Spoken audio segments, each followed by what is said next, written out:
नमस्कार साथियों, मेरे इस YouTube चैनल पर आप सबका स्वागत है। तो दोस्तों, आज की वीडियो में हम जो टॉपिक करने वाले हैं इसमें वो है आपका रस, छंद और अलंकार। और रस, छंद और अलंकार से संबंधित हम करीब 50 के आसपास क्वेश्चंस करने वाले हैं। ठीक है, तो हम शुरू करते हैं अपनी रिवीजन क्लासेस का। ये शायद 10वीं या 11वीं क्लास होगी। ठीक है, तो इसके बाद 2 क्लासेस और रह जाएंगी आपकी, एक जनपदीय भाषा एवं साहित्य और दूसरा है प्रयोजन मूलक हिंदी। ठीक है, तो प्रयोजन मूलक रह जाएगा और उसके बाद एक जनपदीय भाषा साहित्य रह जाएगा, वो भी हम उसको कंप्लीट भी करवा देंगे। ठीक है, तो आज हम करने वाले हैं आपका रस, छंद एवं अलंकार। ठीक है, तो इसमें हम आगे बढ़ते हैं। पहला क्वेश्चन देखिए, इसमें भरत मुनि ने रसों की संख्या कितनी मानी है। बहुत आसान सा क्वेश्चन है। भरत मुनि ने रसों की संख्या कितनी मानी है। तो भरत मुनि ने रसों की संख्या कितनी मानी है, 5, 8, 10 या 12। तो 8। ठीक है, तो जो 9 रस आप मानते हैं, 9 रस में से केवल शांत रस आपको हटाना है, बाकी 8 रस जो है भरत मुनि ने रस माने हुए हैं। ठीक है, अगला क्वेश्चन देखिए, ये पंक्ति और इसमें आपको रस पहचानना है। उधर गरजती सिंधु लहरियां कुटिल काल के जालों सी, चली आ रही फेन उगलते फन फैलाए व्यालों सी। निम्नलिखित पंक्तियों में कौन सा रस है। तो रस आपको इसमें छांटना है। तो देखिए उधर गरजती सिंधु लहरियां कुटिल काल के जालों सी। ठीक है, सिंधु की लहरें जो है कुटिल काल के जालों जैसी गरज रही हैं। और इधर क्या है, चली आ रही फेन उगलते फन फैलाए व्यालों से, यानी कि फेन उगलते यानी कि जहर उगलते हुए, व्याल यानी कि सांप है ना, तो जहर उगलते सांपों जैसा जो है सिंधु जो है आ रही है इस तरफ। तो निम्नलिखित पंक्तियों में कौन सा रस है। तो ये रस जो है, जब इस तरह का कोई भयानक वर्णन किया जाए, जब यानी कि कोई खतरनाक जीवों का वर्णन आपको पंक्तियों में दिखाई दे, तो सीधे सीधा आपको क्या करना है, भयानक रस कर देना है। ठीक है, बी जो है भयानक रस में होगा। ठीक है, कई लोग वीर रस न कर दे कहीं कि इस तरह से ही आ रहा हो, लेकिन अगर ये जो वर्णन है ये थोड़ा सा क्या है, प्रकृति का बहुत क्रूर रूप या बहुत खतरनाक रूप है, तो ये भयानक रस है यहाँ पे। ठीक है, अगला क्वेश्चन, मन रे तन कागज का पुतला, लगे बूंद बिनसी जाए छिन में गर्व करे क्या इतना होना चाहिए था। छिन में गर्व करे क्या इतना। निम्नलिखित पंक्तियों में कौन सा स्थायी भाव है। तो स्थायी भाव कौन सा इनमें, भक्ति का, उत्साह का, निर्वेद का या शोक का। ठीक है, तो जब इस तरह की कोई दार्शनिक बात आपको लगे, ठीक है, कोई आध्यात्मिक बात आपको लगे, तो इस तरह की पंक्तियों में कौन सा जो है रस होता है, इस तरह की इस पंक्तियों में होता है शांत रस। और शांत रस का स्थायी भाव क्या है, निर्वेद। तो ऑप्शन नंबर सी जो है इसका सही उत्तर होगा। अगला क्वेश्चन देखिए, निम्नलिखित में से कौन सा भरत मुनि ने नहीं माना है। कौन सा रस भरत मुनि ने नहीं माना है। ठीक है, कौन सा रस भरत मुनि ने नहीं माना, अद्भुत रस, शांत रस, वीर रस या फिर विभत्स रस। तो भरत मुनि ने कौन सा नहीं माना, पहले क्वेश्चन में बताया आपको, शांत रस जो है भरत मुनि ने नहीं माना है। ठीक है, अगला क्वेश्चन देखिए, निम्नलिखित में से भयानक रस के संचारी भाव हैं। और ये आपका प्रीवियस ईयर क्वेश्चन है, ये यू के पीएससी में क्वेश्चन आया था। ठीक है, ये टीजीटी लेवल पे नहीं, पीजीटी लेवल पे, यानी लेक्चरर के मेंस में पूछा गया क्वेश्चन है। ठीक है, 2020 में शायद हुआ था ना, 2020 का ये क्वेश्चन है। तो भयानक रस के संचारी भाव क्या क्या है। भयानक रस के संचारी भाव कौन कौन से हैं। धृति, मति, हर्ष, चिंता, त्रास, आवेग, दैन्य, शंका, अपस्मार, गर्व, चपलता, उग्रता, अमर्ष या फिर वितर्क, आवेग, जड़ता, मोह और हर्ष। तो इसमें से भयानक रस का जो संचारी भाव होगा वो कौन सा होगा। देखिए धृति, मत, देखिए हर्ष आ गया, तो हर्ष तो भय में नहीं होता है। ठीक है, अगर इसमें देखेंगे जैसे गर्व, चपलता जैसे ये चीज़ें, तो आपको भयानक रस में उग्रता भी नहीं होती है, उग्र भी नहीं हो पाता है, गर्व भी नहीं हो पाता है। इसके अलावा हर्ष यहाँ पे आ गया है। तो इस तरह से जो है एक एक दो दो विकल्पों के द्वारा भी आप इस क्वेश्चन को टैकल कर सकते थे। और यहाँ पे ये सारे के सारे आपको जो जितने भी प्रकार के संचारी भाव दिखाई दे रहे हैं, ये कहीं ना कहीं जो है जब भय उत्पन्न होता है तो ये सब आता है। दैन्य आना, आवेग, त्रास, शंका, अपस्मार, ये सब क्या है, भयानक रस के संचारी भाव हो सकते हैं। ठीक है, तो एक रस के या एक स्थायी भाव के अन्य कई सारे संचारी भाव हो सकते हैं, केवल विरोधी नहीं होना चाहिए। जैसे डर लगते समय कभी भी गर्व नहीं हो सकता, हर्ष कभी भी नहीं हो सकता है। ठीक है, या फिर मोह का भाव कभी भी पैदा नहीं हो सकता है। तो ये थोड़ा सा कॉमन सेंस लगाना पड़ता है। इस तरह के क्वेश्चन बहुत कठिन प्रकार के क्वेश्चन ये नहीं है। ठीक है, केवल रटने वाला काम नहीं है, थोड़ा कॉमन सेंस से काम करेंगे तो हो जाएगा। अगला क्वेश्चन देखिए, निम्नलिखित में से संचारी भाव नहीं है। तो संचारी भाव इसमें से कौन सा नहीं है पूछ रहा है। निम्नलिखित में से संचारी भाव नहीं है, तो कौन सा नहीं है, औत्सुक्य, अपस्मार, जड़ता या फिर शोधन। तो बताइए आप इनमें से संचारी भाव कौन सा नहीं है। तो संचारी भाव कौन सा नहीं है, शोधन जो है इस तरह का कोई भी संचारी भाव नहीं है। देखिए 33 संचारी भाव हैं, 33 संचारी भावों का नाम एक बार ज़रूर देख लीजिएगा आप लोग, ठीक है। 33 के 33 संचार, मैं नहीं कह रहा हूँ कि रट देना है एकदम, लेकिन कम से कम इतना हो कि ये भाव है या नहीं है। जैसे चिंता हो गया, है कि नहीं है, गर्व हो गया, वितर्क हो गया, आवेग हो गया, ये सारे के सारे, अपस्मार हो गया, औत्सुक्य हो गया, ये सारे के क्या है, संचारी भाव हैं 33। केवल इनका जरा नाम देख करके आ जाना आप लोग, तो आपका काम चल जाएगा, ठीक है। तो इसमें थोड़ा सा भी अलग प्रकार का आपको जो शब्द दिख रहा होगा तो आप उसको पहचान पाएंगे कि हाँ ये शब्द हमने संचारी भाव में नहीं पढ़ा है कभी भी। अगला क्वेश्चन देखिए, विषय और आश्रय जो है किसके भेद होते हैं। विषय और आश्रय दो भेद होते हैं, और किसके भेद होते हैं, किसके भेद हैं, आलम्बन विभाव के, उद्दीपन विभाव के, अनुभाव के, या संचारी भाव के। तो विषय और आश्रय किसके भेद होते हैं, आलम्बन विभाव के, ठीक है। यानी कि आलम्बन विभाव के वो पात्र जो वहाँ पर होते हैं, ठीक है, तो जिनकी वजह से जो है रस के, जिसकी स्थायी भाव जागृत होना है, वो होते हैं आलम्बन विभाव। तो विषय और आश्रय होंगे, ठीक है। तो विषय और आश्रय जो है आलम्बन विभाव के भेद होते हैं।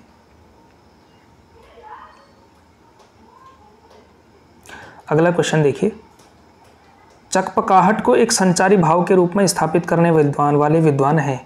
चकपकाहट को एक संचारी भाव के रूप में स्थापित करने वाले विद्वान हैं रामचंद्र शुक्ल, नगेंद्र, देव, या फिर भिखारी दास। तो चकपकाहट को एक संचारी भाव के रूप में स्थापित करने वाले विद्वान कौन है, कौन है, ये है आपके रामचंद्र शुक्ल, ठीक है। और एक तथ्य आपको ध्यान रखना है, देव ने क्या किया था, एक और स्थायी भाव को जो है संचारी भाव को स्थान दिया था, उसका नाम था छल।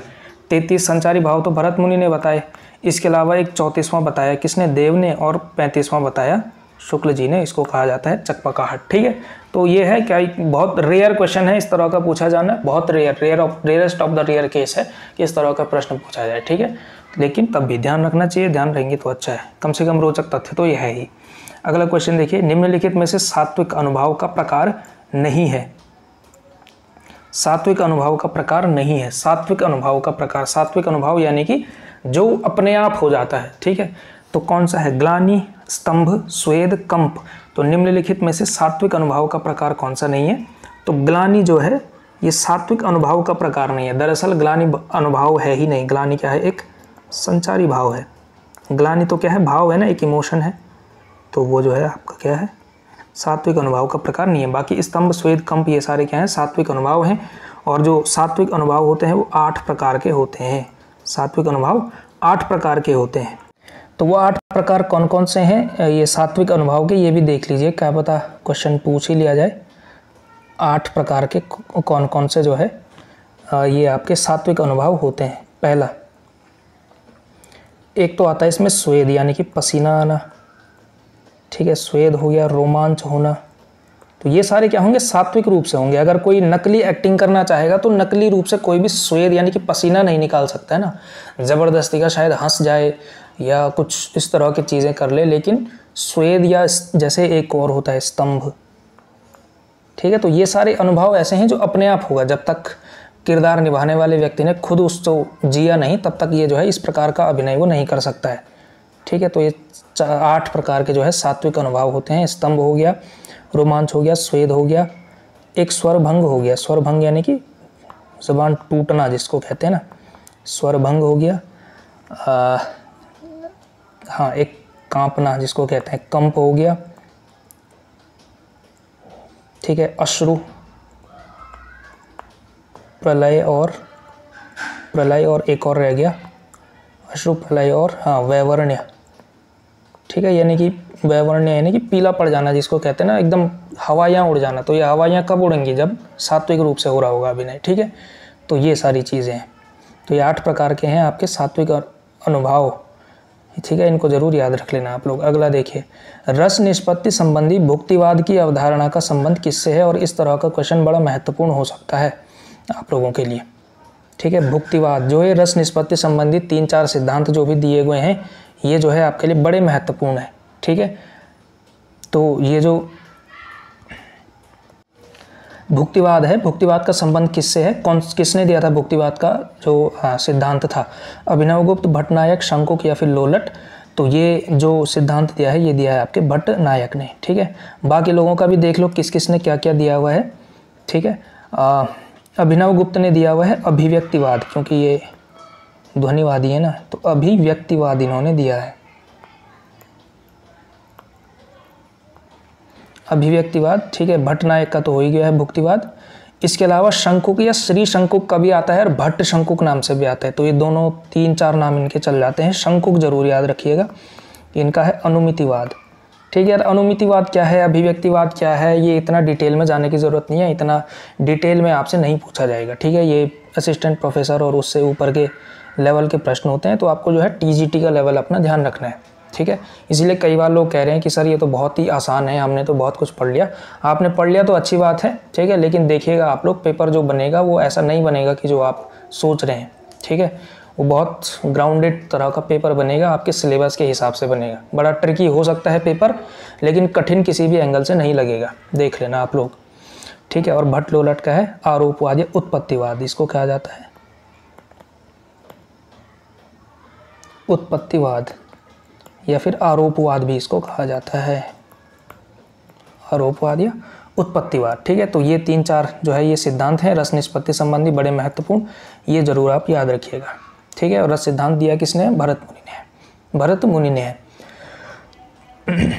अगला प्रश्न देखिए, चंपक हरवा अंग मिली अधिक सुहाए, जानि परे सिय हियरे जब कुंभिलाए। इस पंक्ति में कौन सा छंद है। अब जो है आपको छंदों पर जो है हम आ चुके हैं। चंपक हरवा अंग मिली अधिक सुहाए, जानि परे सिय हियरे जब कुंभिलाए। उक्त पंक्ति में कौन सा छंद है, ठीक है। उल्लाला छंद है, वसंत तिलक का छंद है, बरवे है या सवैया है। तो इसमें जो छंद है वो है आपका बरवे, ठीक है ना, बरवे छंद है। बरवे छंद में क्या होता है, 12/7 के हिसाब से कार्यक्रम चलता है ना। तो जो समचरण होंगे यानी कि विषम चरण 1 और 3 में होगा, 1 और 3 में आपके 12 मात्राएं, और 2 और 4 में क्या क्या होगा, 7 की मात्राएं इसमें चलेगी, ठीक है ना। तो इस तरह से 12/7 करके 19 जो है मात्राओं का छंद होता है 2 पंक्तियों में। यहाँ पे आप देखेंगे 19 और यहाँ पे भी 19, 12/7 का क्रम चलता है, बरवे छंद होता है, ठीक है, मात्रिक छंद है बरवे। अगला क्वेश्चन देखिए, निम्न छंदों और उनमें उपस्थित वर्णों की संख्या में असंगत आपको ढूंढना है। असंगत यानी कि कैसे, कि किस छंद में कितने वर्ण होते हैं, इसमें से एक जो है इसमें असंगत है। तो ये सारे के सारे ये चारों के चारों छंद आपके सिलेबस के हैं और इन्हीं में से कुछ ना कुछ आएगा, ठीक है। चाहे इसका वर्ण पूछा जाए, वर्णों की संख्या पूछा जाए, हो सकता है गणक्रम पूछा जाए, और हो सकता है जो सबसे ज़्यादा संभावना है जिसके कि कविता की पंक्ति हो और उस पंक्ति में से आपको पहचानना हो कि ये इसमें कौन सा छंद है, ठीक है। तो तीनों प्रकार के क्वेश्चन, छंद वाला क्वेश्चन किसी भी सूरत में किसी का भी गलत नहीं होना चाहिए, चाहे कोई सा भी छंद पूछ लिया जाए, क्योंकि पूछा जाएगा सिलेबस का ही, चाहे कितना ही बड़ा क्वेश्चन वो हो, ठीक है। तो इसमें चलिए इसको सॉल्व करते हैं हम लोग। वसंत तिलका में 13 वर्ण, उपेंद्र वज्र 11, शिखरणी 17, मालिनी 15। तो इसमें से जो असंगत है वो कौन सा है, इसमें से असंगत है आपका वसंत तिलका। वसंत तिलका जो है 13 वर्ण नहीं होते हैं, वसंत तिलका में 14 वर्ण होते हैं, ठीक है। बाकी ठीक है, उपेंद्र वज्र में 11, शिखरणी 17 और मालिनी 15 होते हैं, ठीक है, क्योंकि इसमें न न म य ये वाला जो क्रम इसमें चलता है। चलिए इसमें देखेंगे अभी गणक्रम इसका। निम्नलिखित में से मालिनी छंद का गणक्रम है, तो कौन सा है इसमें से, विकल्प देखिए, न न म य यानी कि नगण नगण मगण यगण यगण, इस तरह से क्रम है, ठीक है। तो कौन सा इसमें से आपको पहचानना है, ठीक है। तो इसमें क्वेश्चन में आपको 10 सेकंड का टाइम दूंगा अभी कोई सभी विकल्प इसमें पढ़ने के लिए। मालिनी छंद का गणक्रम, तो इसमें जो सही उत्तर होगा इसमें कौन सा है, इसका सही उत्तर है आपका नगण नगण मगण यगण और यगण, ये वाला जो क्रम है। मालिनी छंद में 15 वर्ण होते हैं, ठीक है, और ये जो है इसका क्रम होता है नगण नगण मगण यगण और यगण, ठीक है। तो मालिनी छंद का गणक्रम ये वाला है, ठीक है। ये तो किसी का भी नहीं है, तब ज एक और होता तो फिर ये वसंत तिलका का हो जाता, ठीक है। और ये वाला जो है ये शिखरणी का है, अगर आप इसमें एक लघु और गुरु ऐड कर देंगे तो, ठीक है। तो ये सारे के सारे गणक्रम आपको याद करने पड़ेंगे, जितने भी आपके सिलेबस में 4 हैं इनके गणक्रम आप देखेंगे, ठीक है। आसान सा काम है, तो गूगल पे भी मिल जाएगा, सिलेबस देखना है, गणक्रम देख लेना, याद कर लेना और आगे बढ़ना है, ठीक है। वैसे भी अगर आप क्लास इसकी देखना चाहते हैं तो इसमें मैंने रस छंद अलंकार की एक छंद की एक पूरी क्लास पढ़ा रखी है, यूट्यूब पे वो मिल जाएगी, ठीक है। तो थोड़ा स्पीड में बढ़ा करके देखना अगर आप समय बचाना चाहते हैं। अगर नहीं पढ़ा है ये वाला टॉपिक तो पढ़ा हुआ है तो कोई दिक्कत नहीं है, ज़्यादातर लोगों ने तो पढ़ा ही होगा, ठीक है। देखिए भगण से निर्मित छंद है। अच्छा, ये भगण यानी कि क्वेश्चन थोड़ा सा मिस हो गया। 8 भगण से निर्मित छंद है, कौन सा है इसमें से? शिखरणी, बरवे, मालिनी या फिर सवैया। तो 8 भगण से निर्मित छंद है, एक प्रकार का सवैया होता है, ठीक है। सवैया होता है और इसको जो है 8 भगण से ये निर्मित सवैया होता है, ठीक है। सवैया भी 22 से लेकर के 26 तक और ये 7-8 प्रकार के होते हैं सवैया। सबसे प्रसिद्ध जो है वो 24 वर्णों वाला है, ठीक है, 24 वर्णों वाला, जिसके अंदर 8 भगण होते हैं, ठीक है। अगला देखिए 15वां क्वेश्चन, कमला किस गण का उदाहरण है? यानी कि कमला ये जो शब्द है इसमें गण क्रम आपको बताना है। गण अगर आपको काउंट करना आता है तो आना चाहिए भाई, ये बहुत बेसिक सी चीज़ है। कमला किस गण का उदाहरण है? तो कमला जो है, देखिए जगण का जो क्रम होता है ज, भा और न, ये फॉर्मूला तो आपको आता ही होगा, य माता राज भान स ल और गा, ठीक है, ये क्रम होना चाहिए। तो जगण का अगर आप देखेंगे तो ज भा न होता है, तो लघु गुरु और लघु आ रहा है, तो ये तो नहीं होगा। सगण का लघु लघु और गुरु 112, कमला 112, कमला का यही है, सगण ही है, इसका बी ही होगा इसका, ठीक है। रगण का देख लीजिए, रगण का क्या होता है? राज भा यानी कि 212, गुरु लघु गुरु, ठीक है। और तगण का ता राज यानी कि गुरु गुरु लघु, तो तगण का ऐसा होता है, ठीक है। तो ये गण जो है आपको देखना आना चाहिए इसके आधार पर, ठीक है। अगला क्वेश्चन देखिए, राम को रूप निहारत जानकी कंकन के नग की परछाई में कौन सा छंद है? राम को रूप निहारत जानकी कंकन के नग की परछाई, कौन सा छंद है इसमें? वैसे तो अगर छंद वैसे इतना मतलब होना चाहिए, इतना आत्मसात होना चाहिए कि पढ़ते ही आपको समझ में आ जाए कौन सा छंद है, लेकिन थोड़ा प्रैक्टिस नहीं भी होगी तो भी आप गिन करके भी काम चला सकते हैं, कोई दिक्कत इसमें नहीं है। तो इसमें जो छंद है सवैया, कवित, दोहा या फिर अर्धाली। तो अच्छा, अर्धाली क्या होता है? चौपाई में जो चौपाई के होते हैं 4 चरण, तो 2 चरण वाला जो हिस्सा होता है यानी कि आधी चौपाई जो होती है वो अर्धाली कहलाती है, ठीक है। इसीलिए कई बार लिखा जाता है कि रामचरितमानस में 7 अर्धालियों के बाद एक दोहा आता है। 7 अर्धाली यानी कि टोटल मिलाकर के 3.5 चौपाई, तो 7 अर्धाली के बाद एक दोहा। कड़वक बद्ध शैली है रामचरितमानस में, ठीक है, तो वो अलग टॉपिक है वो। तो कौन सा इसमें छंद है बताओ भाई फटाफट? इसमें है आपका सवैया छंद, ठीक है।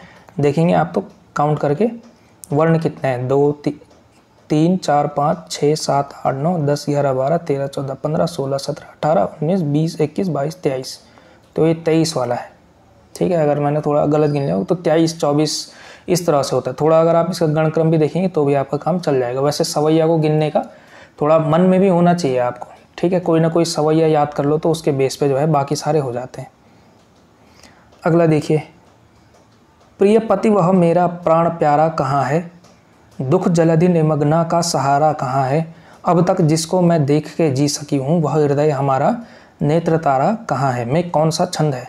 इसमें कौन सा छंद है जो है, ठीक है। तो इसमें शिखरणी है, वसंत तिलका है, मालिनी है या फिर उपेंद्र वज्रा है? कौन सा छंद है इसमें? तो इसमें है आपका शिखरणी छंद, ठीक है। देखेंगे अगर आप काउंट करेंगे इसमें, प्रियपति वह मेरा प्राण प्यारा कहाँ है, इस पंक्ति में ही आपको जो है नज़र आ जाएंगे कि 17 इसमें वर्ण काउंट हो रहे होंगे। 17 नहीं है तो कोई दूसरा छंद है। 1 2 3 4 5 6 7 8 9 10 11 12 13 14 15 17 आने चाहिए थे। 1 2 3 4 5 6 7 8 9 10 11 12 13 14 15 16 17 17 आने चाहिए थे इसमें। क्या पता एक कुछ छूट गया होगा, लेकिन 16 या 17 का जो है इसमें आना चाहिए। शिखरणी और शिखरणी का गणक्रम के आधार पर भी आप इसको काउंट कर सकते हैं, ठीक है। अगला क्वेश्चन देखिए, वार्णिक छंदों और गण कितने प्रकार, अच्छा नहीं, वार्णिक छंदों में गण कितने प्रकार के होते हैं? वार्णिक छंदों में गण कितने प्रकार के होते हैं? 4 7 8 या फिर 9? तो वार्णिक छंदों में गण होते हैं आपके 8 प्रकार के, ठीक है। कौन कौन से? यगण, यगण, मगण, तगण, रगण, जगण, भगण, नगण और सगण, ये 8 जो है इसमें गण होते हैं। क्वेश्चन देखिए अगला, कंकन किंकिन नूपर धनि सुनि कहत लखन सम राम हृदय गुनि, कौन सा छंद है इसमें? कंकन किंकिन नूपर, नूपुर धुनि सुनी होना चाहिए था, धुनि, नूपुर धुनि सुनी कहत लखन सन राम हृदय गुनि, कौन सा छंद है इसमें? रोला, दोहा, चौपाई या फिर बरवे? तो इसमें है आपका, गिनिए फटाफट और फिर बताइए। हाँ, इसमें आपका क्या, चौपाई छंद, ठीक है ना। किस छंद के प्रत्येक चरण में 24 मात्राएं होती हैं? किस छंद के प्रत्येक चरण में 24 मात्राएं होती हैं? 24 मात्राएं, किस छंद के प्रत्येक चरण में 24 मात्राएं होती हैं? प्रत्येक चरण में 24 मात्राएं होती हैं, दोहा, सोरठा, रोला या फिर चौपाई? तो इसमें है, कौन सा छंद है इसमें? यह आपका रोला छंद, ठीक है। कई लोग गलती इसमें इसलिए कर देते हैं क्योंकि दोहा में भी आप 24, क्योंकि दोहा 2 है, इस तरह से आप देखते हैं तो 24 यहाँ होता है, 24 यहाँ होता है, ठीक है। तो इस वजह से ये गलत हो जाता है, क्योंकि दोहे के जो 4 चरण हैं वो तो 13-11 के हिसाब से चलता है, लेकिन ये कह रहे हैं प्रत्येक चरण में 24 मात्राएं, तो प्रत्येक चरण में 24 मात्राएं रोला छंद में होती हैं, ये ध्यान रखिएगा आप। 24 मात्राओं, 24 का क्रम इसमें भी चलता है, लेकिन इसके प्रत्येक चरण में नहीं होती है, ठीक है। तो रोला जो है आपका कि क्या है, प्रत्येक चरण में 24 मात्राओं का छंद है, यानी कि सममात्रिक छंद है ये, ठीक है। तो ये थोड़ा सा क्वेश्चन आप जरूर ध्यान रखिएगा, ढंग से पढ़ लेना, ठीक, गलत मत कर लेना। छंद की प्रत्येक पंक्ति को क्या कहते हैं? छंद की प्रत्येक पंक्ति को क्या कहते हैं? वाक्य, चौपाई, चरण या फिर यति? छंद की प्रत्येक पंक्ति को क्या कहते हैं? तो प्रत्येक पंक्ति को कहते हैं चरण, ठीक है। 4 चरण, सामान्यतः 4 चरण होते हैं, कुछ ऐसे होते हैं जिसमें 6 भी होते हैं, ठीक है। जैसे आपका ये आपका छप्पय हो गया, कुंडलिया हो गया, ये सारे जो है, ये जो है 6 पंक्तियों वाले भी होते हैं, 6 चरण वाले भी होते हैं, क्योंकि वो 2 से मिलकर के बनते हैं, ठीक है, इस वजह से। प्रवाह लाने के लिए छंद की पंक्ति में ठहरना कहलाता है। ठहरना क्या होता है? प्रवाह लाने के लिए छंद की पंक्ति में अगर आप ठहर रहे हैं तो इसका मतलब क्या है? वो क्या है? वो है आपका यति, ठीक है।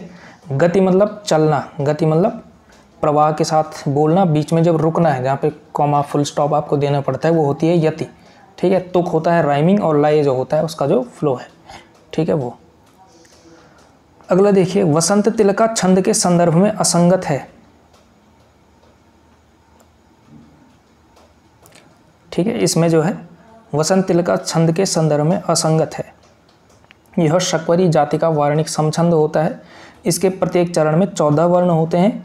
इसमें क्रमशः तगण, भगण, जगण, भगण व अंत में 2 गुरु वर्ण होते हैं, और इसमें यति प्रत्येक चरण में होती है।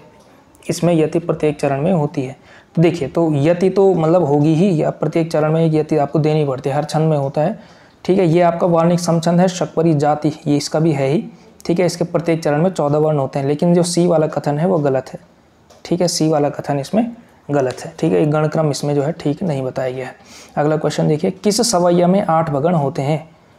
किस प्रकार का सवैया होगा जिसमें 8 भगण होते हैं? और ये थोड़ा रोचक सवाल है। सवैया मैंने आपको बताया कई प्रकार के होते हैं, इस वजह से। तो जो सबसे प्रचलित सवैया है इनमें से, उसी में 8 भगण होते हैं, वो है आपका किरीट सवैया, ठीक है। तो 8 भगण हो गए, यानी कि 8 या 24 वर्ण वाला हो गया, ठीक है। जो आपका इसमें से चकोर सवैया होता है, चकोर सवैया में एक होता है 7 भगण होंगे, 7 भगण प्लस 1 गुरु लघु, तो इस तरह से ये 23 वाला होता है, 23 वर्णों वाला चकोर सवैया होता है, ठीक है। इसके अलावा आता है दुर्मिल सवैया, ये होता है 8 सगण से बना हुआ। और एक है अरसात सवैया, तो ये भी 7 भगण होंगे, लेकिन एक चेंज होगा, 7 भगण प्लस 1 गुरु लघु गुरु, यानी कि एक रगण होगा इसमें, यानी कि राज भा है ना, तो रगण जो है गुरु लघु गुरु, तो 7 भगण प्लस 1 रगण अरसात सवैये में होता है, ठीक है। तो ये सवैये, आपको सवैयों के प्रकार थोड़ा सा देख लीजिएगा।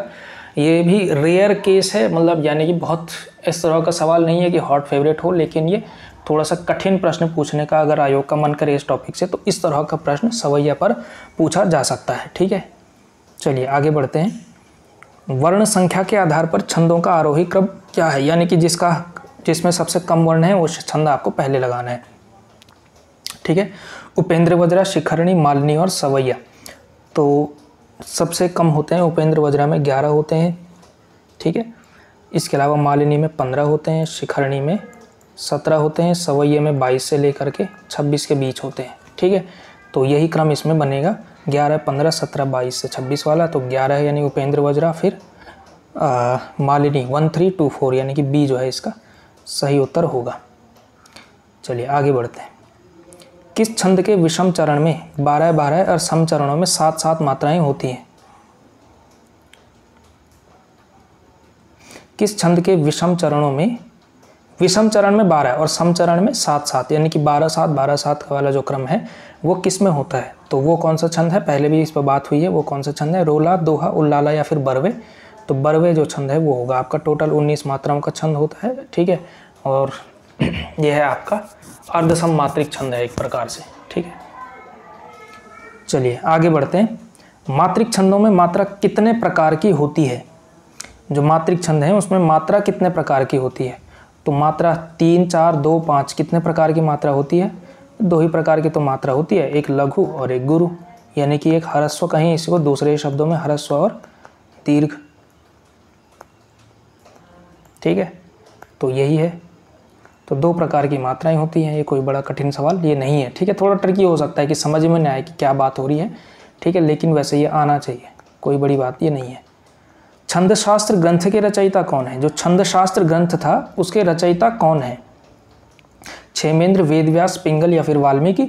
तो छंदशास्त्र ग्रंथ के रचयिता हैं आपके महर्षि पिंगल। ठीक है, पिंगल याद रखिएगा।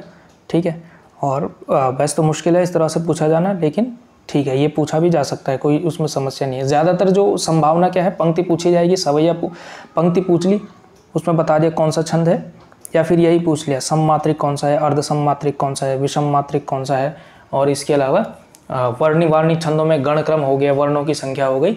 इस तरह के सवाल जो है पूछे जा सकते हैं। ठीक है, यही सवाल पूछे जाएंगे और क्या इसमें संभावना बनती है पूछने की। अगला क्वेश्चन देखिए, ये आपके छंद तक के हैं। अब देखिए आगे जो है अलंकार के क्वेश्चन है। जहाँ एक शब्द का भिन्न भिन्न अर्थों में प्रयोग हो, एक शब्द है लेकिन अलग अलग अर्थों में वो प्रयोग हो रहा है बार बार। ठीक है, तो वहाँ कौन सा अलंकार होता है? वक्रोक्ति, श्लेष, अनुप्रास या फिर यमक? तो यहाँ जो है भिन्न भिन्न अर्थों में प्रयोग हो रहा है ना, शब्द एक ही है और अलग अलग अर्थों में प्रयोग हो रहा है। यहाँ पे अलग अर्थ है, यहाँ पे अलग अर्थ है, इस तरह से जो होता है उसको कहते हैं। तो वहाँ पे क्या है, उसको कहते हैं आपका यमक अलंकार। ठीक है, जहाँ एक शब्द का भिन्न भिन्न अर्थों में प्रयोग हो। ठीक है, और श्लेष क्या होता है?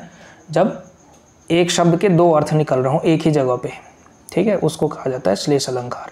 अगला क्वेश्चन, जहाँ प्रस्तुत में अप्रस्तुत की संभावना होती है, जहाँ प्रस्तुत में अप्रस्तुत की संभावना होती है।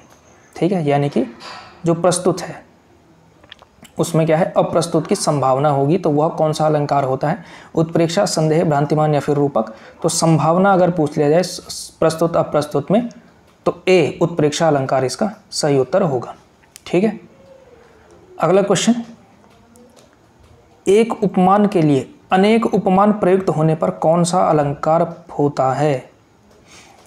एक उपमेय है, ठीक है, और उसके लिए बहुत सारे उपमान प्रयुक्त हुए हैं। तो बहुत सारे उपमान जब प्रयुक्त होते हैं तो उसको जो है कौन सा अलंकार वहाँ पर होता है, यानी कि कौन सा, यानी उपमा के ये भेद पूछे गए हैं, उपमा, पूर्ण उपमा, लुप्त उपमा या फिर माल उपमा।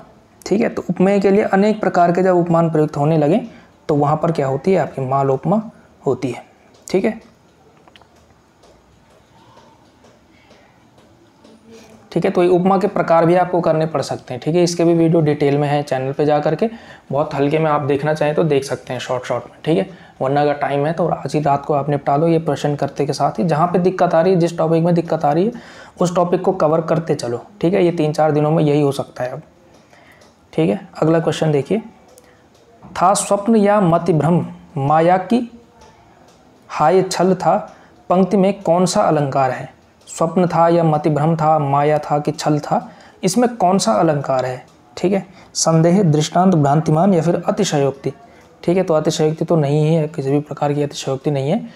तो इसमें जो अलंकार पैदा हो रहा है वो संदेह है, क्योंकि क्लियर नहीं हो रहा है ना कि स्वप्न हुआ या मति भ्रम हुआ कि माया थी कि छल था, उसको कहा जाता है संदेह जो है अलंकार। जब दो चीज़ों में जो है आपकी समझ में नहीं आ रहा कि जो है यानी ये है या वो है, तो वहाँ पे जो है क्या होता है, संदेह अलंकार होता है।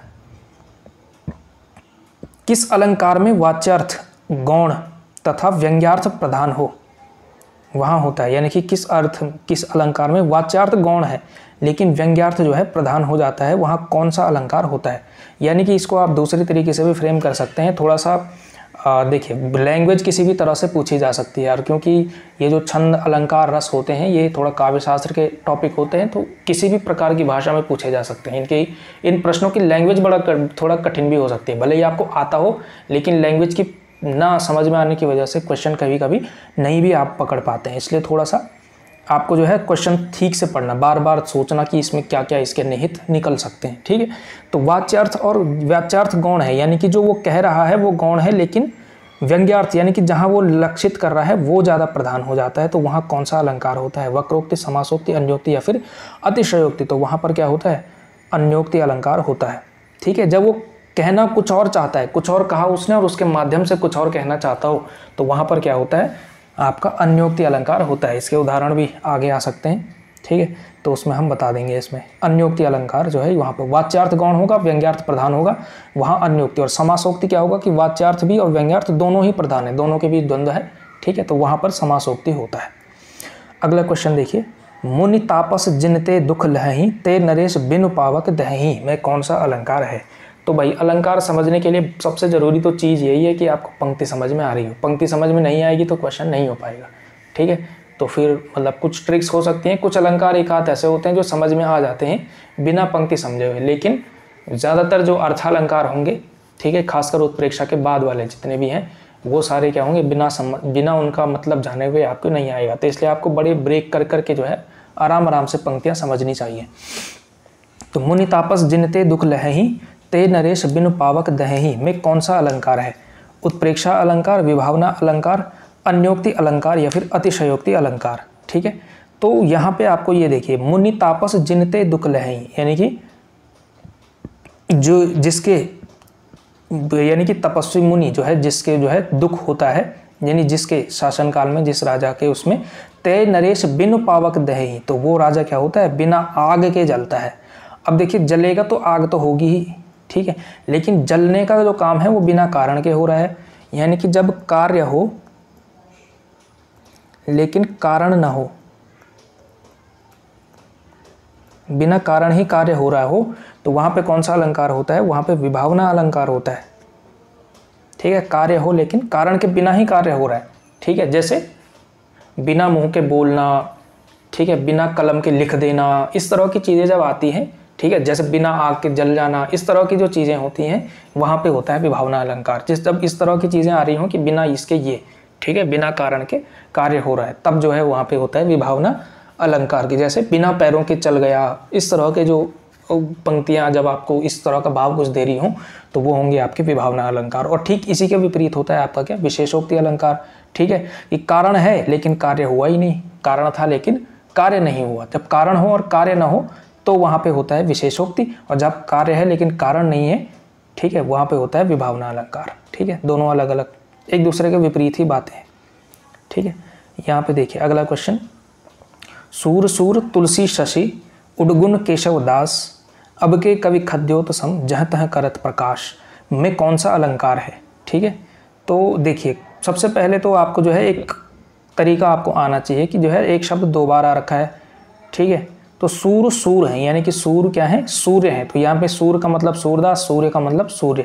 तो यहाँ पे क्या है, एक ही शब्द के दो अर्थ निकल रहे हैं, ठीक है, अलग अलग जगहों पे प्रयुक्त होने में। यहाँ पे इसका अर्थ है सूरदास, यहाँ पे इसका अर्थ है सूर्य, है ना। तो यहाँ पे कौन सा अलंकार होगा, यमक अलंकार होगा। अगला क्वेश्चन देखिए, राम हृदय जाके नहीं विपति सुमंगल ताही, ठीक है, और राम हृदय जाके नहीं विपति सुमंगल ताही। अब देखिए इसमें केवल एक कॉमा हटाया और कॉमा के माध्यम से पूरा जो है इसमें चेंज हो गया। तो राम हृदय जाके नहीं विपति सुमंगल ताही, ठीक है, जिसके हृदय में राम नहीं है, ठीक है, तो वो जो है उसमें जो है विपत्ति है, लेकिन जिसके हृदय में राम है, ठीक है, उसको जो है विपत्ति नहीं होगी। तो एकदम एक कॉमा करके ही पूरे का पूरा चेंज कर दिया गया। तो इसमें कौन सा अलंकार है, इसमें किस किस प्रकार का अनुप्रास जो है इसमें बताया गया है। ठीक है, तो जब पंक्ति बार बार इस तरह से रिपीट होने लगे ना, तो वहाँ पे आपका लाटानुप्रास होता है।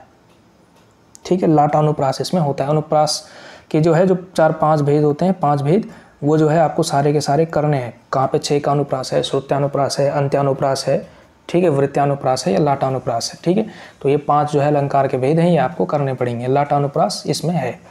अगला क्वेश्चन देखिए, निम्नलिखित पंक्तियों में निहित अलंकार का नाम बताना है। अगेन वही, कौन द्वार पर राधे मैं हरि, क्या वानर का काम यहाँ।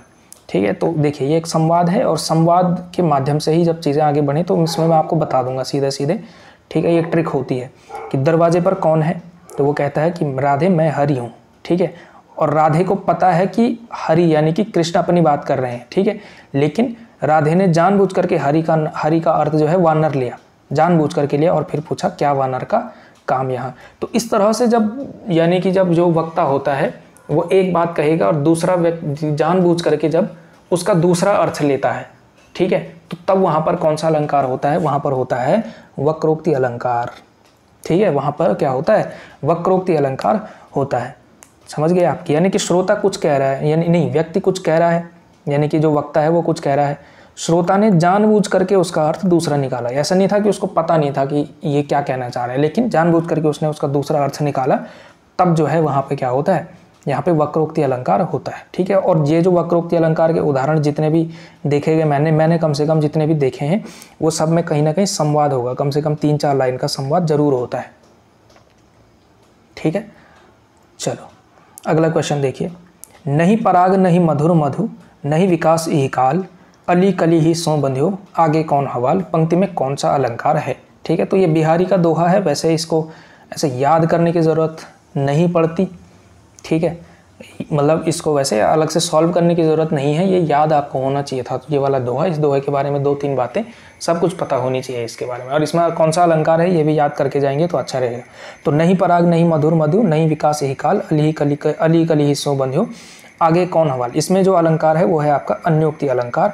और अन्योक्ति अलंकार क्यों है, क्योंकि यहाँ पे पराग और मधुर और मधु, इनके माध्यम से क्या है, राजा को जगाया जा रहा है, यानी कि वाच्यार्थ जो है गौण है यहाँ पे और व्यंग्यार्थ ज़्यादा प्रधान है। ठीक है, यानी कि वाच्यार्थ वो बोल रहा है लेकिन ज़्यादा जो प्रधान है वो है व्यंग्यार्थ। ठीक है, तो व्यंग्यार्थ जो है ज़्यादा प्रधान है, इस वजह से अन्योक्ति अलंकार यहाँ पर होगा। अगला क्वेश्चन देखिए, मोम सा तन घुल चुका, अब दीप सा मन जल चुका है, उपयुक्त पंक्ति में कौन सा अलंकार है। और ये बहुत आसान सा प्रश्न है। ठीक है, मोम सा यानी कि मोम जैसा, अब दीप सा यानी दीप जैसा। ठीक है, तो मोम सा तन, दीप सा मन।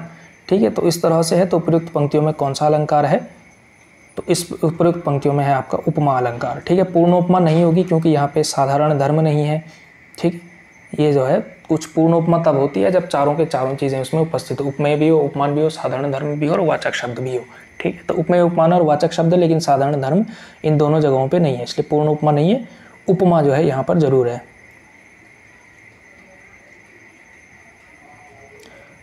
देख लो साकेत नगरी है यही, स्वर्ग से मिलने गगन में जा रही, पंक्ति में कौन सा अलंकार है।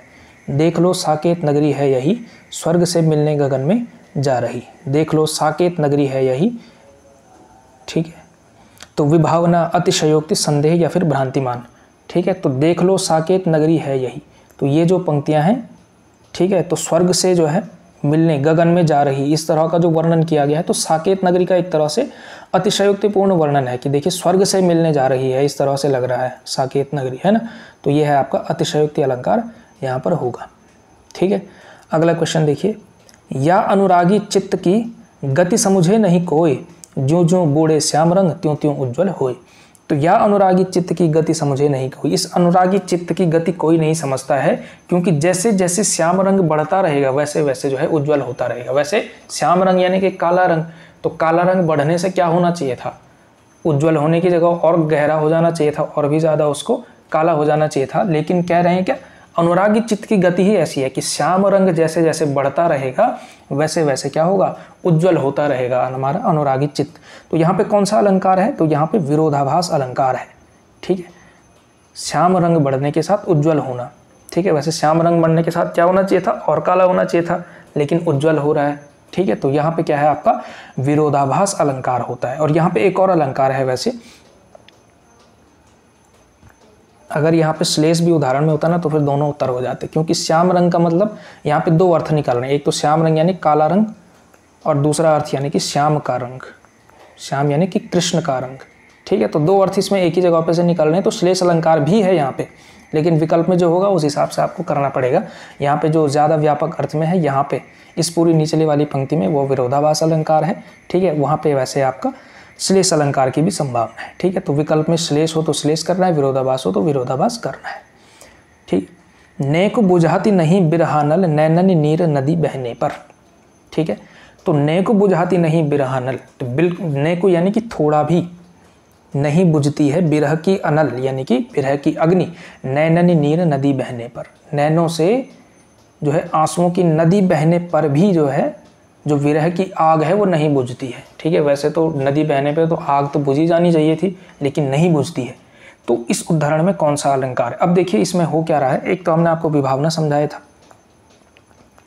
विभावना में क्या हो रहा है, कारण नहीं है लेकिन तब भी काम हो जा रहा है, ठीक है, कि बिना पैरों के चल जाना है ना, बिना हाथों के काम कर देना, बिना आँखों के देख लेना, इस तरह के विभावना अलंकार है कि कारण नहीं है लेकिन कार्य हो गया। लेकिन एक जो विशेष, यहाँ पे वैसे विशेषोक्ति अलंकार है, ठीक है। विशेषोक्ति अलंकार में क्या होता है कि यहाँ पे कारण है लेकिन तब भी काम नहीं हो रहा है। नदी बहने पर वैसे आग बह जानी चाहिए, वो हो जाना चाहिए था, लेकिन आग जो है बुझ जानी चाहिए थी, लेकिन नहीं बुझ रही है, विरह की अनल, ठीक है। तो यहाँ पे क्या है आपकी विशेषोक्ति अलंकार है, ठीक है, कि जब कारण हो लेकिन तब भी कार्य ना हो, ठीक है। वैसे क्या होना चाहिए, जब कारण होगा तो कार्य होगा ही होगा, और अगर कार्य हो रहा होगा तो कारण होगा ही होगा। लेकिन ये दो अलंकार ऐसे हैं जो इनमें से किसी की अनुपस्थिति होती है, ठीक है। तो विभावना में केवल इतना ध्यान, मैं जो विभावना अलंकार याद रखता हूँ तो वही कि बिना आँखों के देख लिया विभावना अलंकार हो गया, है ना। कारण है यानी कि कारण के बिना ही काम हो गया, और उसी का उल्टा जो है विशेषोक्ति हो गया, तो नैनन नीर नदी बहने पर। अगला क्वेश्चन देखिए, विरह विकल बिनुही लिखी पाती दई पठाए, आंख विहीनियों सुचित सुने बाँचत जाए, ठीक है। देखिए विरह विकल बिनुही लिखी, विरह से विकल होकर के बिनुही लिखी पाती दई पठाए, ठीक है, कि बिना लिखी हुई पाती जो है पढ़ डाली, कि पाती लिखी नहीं है तब भी पढ़ दी। और आंख विहीनी जो सुचित, यानी कि है ना, आंख विहीन जो होते हैं उन्होंने, उनको भी पता चल गया। और सुने बाँचत जाए, सुने यानी कि जो बहरे हैं उन्होंने भी जो है क्या कर दिया, सुन लिया। या फिर इसका एक और अर्थ शायद मुझे लगता है कि बिना जो न जो बोलने वाले, जो बोल नहीं सकते थे, उन्होंने भी जो है बाँच दिया, यानी कि बोल दिया, पढ़ दिया या बोल दिया, ठीक है। तो यहाँ पे भी क्या हो रहा है, यहाँ पे क्या हो रहा है, कारण है कि नहीं, कारण नहीं है लेकिन तब भी काम हो जा रहा है, कारण नहीं लेकिन कार्य हो जा रहा है, कार्य तो हो जा रहा है, यानी कि बिना लिखे ही पढ़ दे रहा है आदमी। तो यहाँ पे कौन सा अलंकार है, विभावना अलंकार है, ठीक है। विभावना अलंकार इस तरह से होता है। अगला क्वेश्चन देखिए, जिन समान गुण के आधार पर उपमेय उपमान में एकता स्थापित की जाती है, जिन समान गुणों के आधार पर उपमेय और उपमान में एकता स्थापित की जाती है उसे कहते हैं क्या? जिन समान गुणों के आधार पर उपमेय उपमान में एकता स्थापित करते हैं उसको क्या कहते हैं? साधारण धर्म, वाचक, उपमान या फिर उपमेय। तो उपमान और उपमेय में जो यानी कि जो सिमिलरिटी होती है और उसके आधार पर हम एक से दूसरे की तुलना करते हैं तो उस क्या कहते हैं, उसको साधारण धर्म कहते हैं। जो गुण होगा जिसके आधार पर उपमेय उपमान जो है एक साथ आते हैं कविता में, उसको कहते हैं साधारण धर्म, ठीक है। और अगला क्वेश्चन देखिए, निम्नलिखित में से कौन सा जो है कौन सादृश्य मूलक अलंकार नहीं है? ये एक साथ शब्द है, ठीक है। सादृश्य मूलक अलंकार नहीं है, सादृश्य मूलक, ठीक है। उपमा, विभावना, उत्प्रेक्षा या फिर समासोक्ति। तो सादृश्य मूलक कौन सा नहीं है? विभावना है। विभावना क्या है? विरोध मूलक अलंकार है, ठीक है, विरोध मूलक है, ठीक है। तो ये और उपमा, उत्प्रेक्षा, समासोक्ति, रूपक, ये सारे अन्योक्ति, ये सारे के सारे आपके सादृश्य यानी कि समान गुण के होने की वजह से जो है एक साथ आ गए, तो उसको जो है सादृश्य मूलक कहते हैं, ठीक है। तो ये है आपका, तो ये थे आपके रस छंद अलंकार संबंधी 45 ही क्वेश्चन में बना पाया, क्योंकि फिर जो है बार बार वो क्वेश्चन रिपीट हो रहे थे, ठीक है। तो मुझे लगा कि जितने टाइप के क्वेश्चन में हो जाएगा उतने में जो है आपका ये कंप्लीट हो जाएगा, इसको कंप्लीट ही मानेंगे हम। तो ये थे भाई आपके रस छंद अलंकार के 45 प्रश्न हुए इसमें, ठीक है। और कल जो वीडियो होगी उसमें हम आगे के बचे हुए टॉपिक कर लेंगे, ठीक है। तो वीडियो को आपने क्या करना है, लाइक करना है, चैनल को सब्सक्राइब करना है, ठीक है। और ज़्यादा से ज़्यादा लोगों को बीच ये वीडियो शेयर करना है, ठीक है। धन्यवाद आपका।